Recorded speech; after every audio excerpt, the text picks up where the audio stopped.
Good times create weak people. Weak people create bad times. Bad times create strong people. Strong people create good times. My whole thing is leaders anticipate, losers react. If you can anticipate what's coming, you can really take advantage. If you wait till it hits you, you're in trouble. The biggest problem people have is they think they're not supposed to have any. Problems are the fuel for growth. It's like if you don't have any problems, you're either a liar or you might call them challenges. It feels better. I understand that. Anybody who doesn't have problems is either totally asleep at the wheel or they don't have much of any kind of a life. But then there's fulfillment.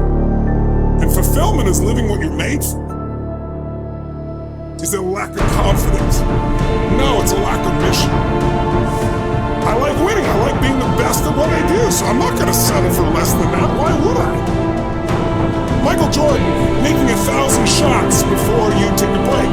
So you look at Jordan, or you look at, LeBron, or you look at anybody who's the best in the world at what they do, and you go, aren't they lucky? But if you actually study them, you'll see they're doing things, they're practicing in private things that make them certain in public, and they get rewarded for what they do in public. Yeah. And you gotta do the same. When you just know you're gonna mess up, it's not gonna be perfect, you're gonna forget that line that you really wanted to say, but just put all the energy on the audience, everything starts to change. If you stay ready, you don't have to get ready. It's a shift in your identity. Every single day, 6 days a week. What matters? A few subjects in your body, because your energy matters. That energy is low. Everything I just said is worthless to you. Because when you're low energy, you don't use your full intelligence or ability. You need emotion. If you don't know how to master your emotion, emotion starts wars. Emotion creates peace. Emotion gets you children. Emotion is what can make that business work or fail. And most people don't know how to direct their own emotions. Let me be conscious about feeding my brain things that are going to give me not only inspiration, but insight and skill and tools. 68% of the Fortune 1000 were started in either a recession or a depression. The first skill you got to master to be great is the ability to recognize patterns. When humanity recognized the pattern of the seasons, the whole world changed. Because we went from hunter-gatherers trying to survive from place to place, exposed to everything. Inside, if we plant in the springtime, we protect in the summer, we reap in the fall, and then we hang on to some of that so we can live through the winter. That created communities for the first time, and then eventually cities and states and countries. So that changed the world. What will change a person's life is when you realize there's also a set of seasons in your own life.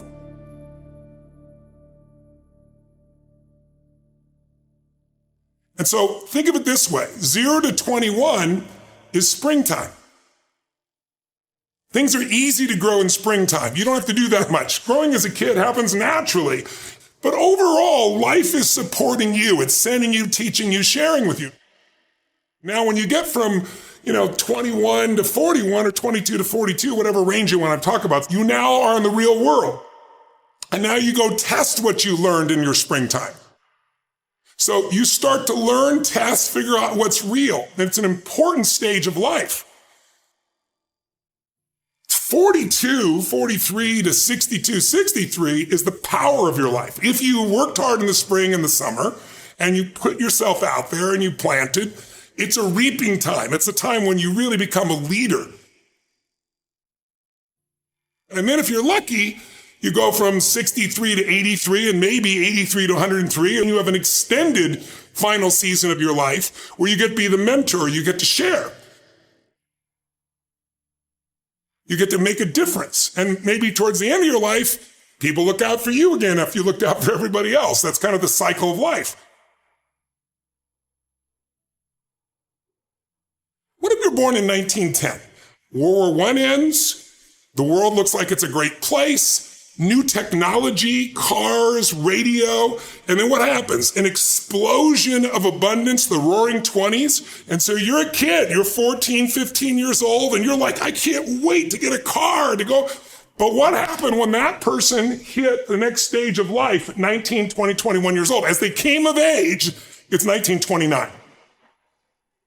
And suddenly, people are jumping out of buildings, total depression, Dust Bowl, nobody's got jobs. It looks horrific, and it was horrific. But did they get a break?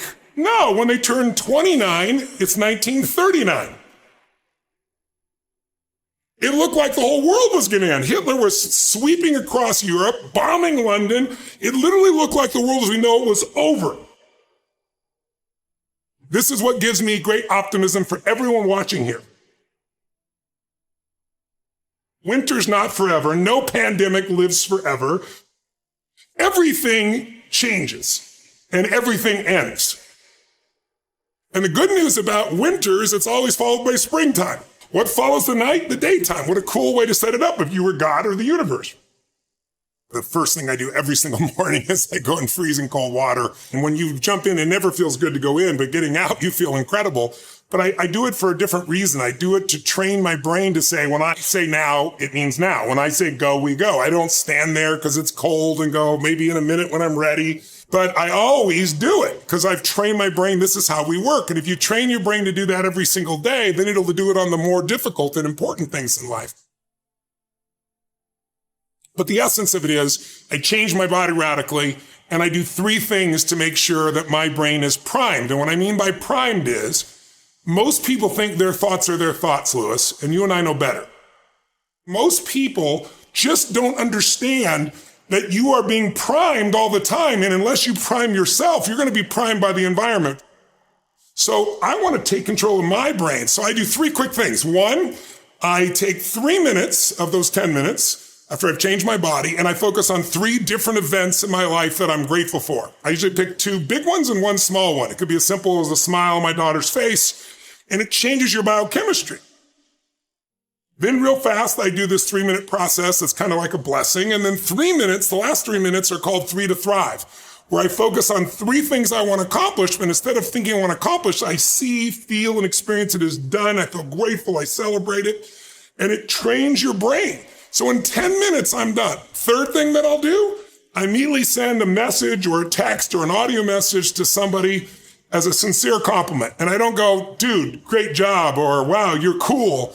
I say, hey, listen, I saw you on Tuesday with those kids, and I saw you take that extra 20 minutes no one else did. And I just want you to know, I saw that, I thought that was incredible. So I'm always very specific so they know it's not just some positive thinking bullshit call, it's sincerely doing it. It makes me constantly look for the good in the people I work with.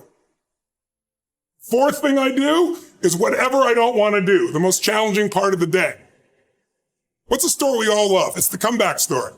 It's the comeback. It's the Rocky. It's that music where all of a sudden you step back up and you take control and rock. Good times create weak people. Weak people create bad times. Bad times create strong people. Strong people create good times.